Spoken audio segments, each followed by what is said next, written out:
यूं तो हरियाणा पूरे विश्व में अपना अलग ही रुतबा रखता है, रसूख रखता है, लेकिन उसकी एक अलग ही पहचान है, अलग ही विरासत है, जिसके बारे में कहा है पंडित धीरेन्द्र शास्त्री जी ने। जी हाँ, वो पानीपत आए हुए हैं 3 दिन के लिए। दूसरे दिन श्री हनुमंत कथा के वाचन के दूसरे दिन श्री धीरेन्द्र शास्त्री जी ने कहा कि हरियाणा अद्भुत प्रदेश है। वो कहते हैं कि हरियाणा में आकर के ही भक्ति का सिद्धांत पूरा होता है। वो कहते हैं हरियाणा का अर्थ है हरि का आना, इसलिए हरियाणा बहुत ही अद्भुत प्रदेश है। श्री हनुमंत कथा के दूसरे दिन भागेश्वर धाम सरकार ने कहा कि भगवान ऊपर ही घूम रहे हैं और जिस दिन उन्हें कौशल्या जैसी माँ और दशरथ जैसे पिता मिल जाएंगे उसी दिन जन्म लेंगे, इसलिए कौशल्या और दशरथ बनो। धीरेन्द्र शास्त्री जी ने यह भी कहा कि इंसान अपने स्वभाव से ही दुश्मन और मित्र बनाता है। वो कहते हैं स्वभाव को अपनाओ।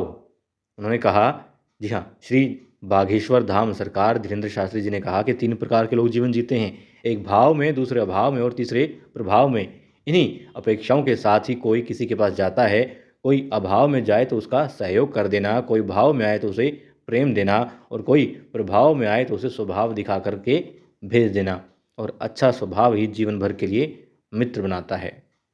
और दोस्तों 3 दिन के लिए आए हुए हैं, यानी कि आज और हैं हरियाणा में श्री भागेश्वर धाम धीरेन्द्र शास्त्री जी, और वो आज भी तीसरे दिन श्री हनुमंत कथा के समापन के बाद में दरबार लगाएंगे, प्रश्न पूछे जाएंगे उनसे और वो उसका उत्तर देंगे और बहुत सारे भक्तों का उद्धार करेंगे। और कितनी अच्छी बात कही है। खैर यूँ तो उनका हर शब्द बहुत अच्छा होता है, लेकिन उन्होंने कहा कि कौशल्या और दशरथ जैसे बनो तभी राम जैसी संतान मिलेगी।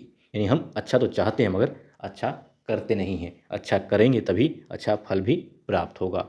और अभाव में तो जाना नहीं चाहिए, खैर अभाव किसी के पास क्यों हो, लेकिन कोई अभाव से आ जाए तो उसका मजाक नहीं उड़ाना चाहिए। और ताकतवर हो तो फिर सहयोग करें किसी का, उस पर अधिकार नहीं जमाना चाहिए।